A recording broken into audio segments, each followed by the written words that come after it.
Assalamualaikum dan salam sejahtera. Nama saya Bashira binti Jasmi, memegang nombor kad matrik D2022-1102-166.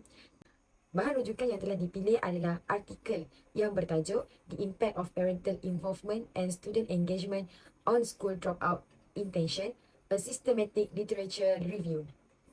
Artikel ini telah ditulis oleh 4 orang penulis iaitu Naratiran anak lelaki Vijaya Kumaran, Halimah Muhammad Yusof, Siva Kantan Olga Nathan dan Dinesh Kumar anak lelaki Saundra Rajan. Artikel ini telah diterbitkan pada tahun 2023 dengan jilid yang ke-8 dan nombor yang ke-50. Pertama sekali, saya akan menjelaskan dengan lebih lanjut berdasarkan artikel ini tentang apa itu keciciran pelajar sekolah. Menurut Mahoni, keciciran pelajar di sekolah adalah mereka yang tidak menamatkan pengajian menengah mereka dan telah meninggalkan sekolah menengah sebelum bermulanya tahun akademik, ataupun mereka tidak mendaftar sekolah menengah selepas habis pendidikan di sekolah rendah. Tahukah anda bahawa kadar keciciran pelajar sekolah di Malaysia semakin meningkat dari tahun ke tahun, dan berdasarkan artikel ini, kadar keciciran sekolah rendah meningkat daripada 0.12 kepada 0.13% pada tahun 2020, dan manakala kadar keciciran sekolah menengah meningkat daripada 1.14% kepada 1.26%. Dan seperti yang kita tahu, pendidikan ini adalah sangat penting untuk pembangunan peribadi dan juga hala tuju hidup seseorang. Dan keciciran pelajar di sekolah ini merupakan satu isu global dengan pelbagai punca, di mana ia membawa kepada kesukaran seseorang untuk mencari pekerjaan dan untuk meneruskan kehidupan pada tahap-tahap yang seterusnya. Penglibatan ibu bapa dan penglibatan pelajar adalah sangat penting dalam mengelakkan keciciran pelajar di sekolah ini. Seterusnya, objektif daripada artikel ini, yang pertama adalah mengenal pasti isu keciciran pelajar di Malaysia.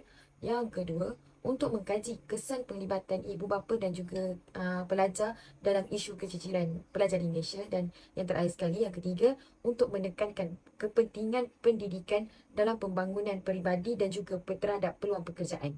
Metodologi kajian yang telah digunakan adalah strategi mencari, kriteria kemasukan, kriteria pengecualian, strategi pemilihan dan juga analisis data. Artikel ini merupakan satu artikel tinjauan literatur sistematik yang mengkaji kesan penglibatan ibu bapa dan penglibatan pelajar terhadap keciciran pelajar sekolah ini. Dan kajian telah mendapati bahawa penglibatan ibu bapa ini memberi kesan kepada niat pelajar untuk berhenti sekolah, dan ia telah disokong oleh beberapa kajian, sama ada dari sudut positif ataupun negatif. Sebagai contoh, kajian oleh Garcia dan Thornton telah mendedahkan bahawa penglibatan keluarga dalam pendidikan ini dapat meningkatkan pencapaian pelajar, mengurangkan ketidakadilan dan akhirnya dapat menurunkan kadar keciciran pelajar di sekolah. Manakala menurut kajian yang telah dijalankan di Amerika Syarikat oleh Blount, amalan keibubapaan ataupun ketidakcaknaan ibu bapa yang lemah terhadap pelajar dan juga sikap yang tidak menggalakkan pendidikan telah menyumbang kepada prestasi akademik pelajar yang lemah dan akhirnya menyebabkan keciciran pelajar di sekolah.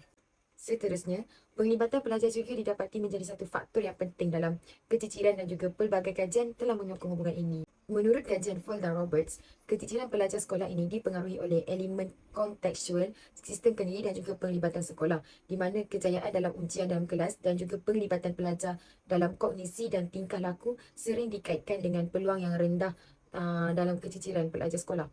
Dan kajian ini menunjukkan bahawa apabila seorang pelajar itu terlibat dengan baik dalam pelajaran, kerja rumah dan juga aktiviti sekolah mereka, mereka dapat mengurangkan kemungkinan pelajar ingin berhenti belajar ataupun kemungkinan pelajar untuk keciciran sekolah.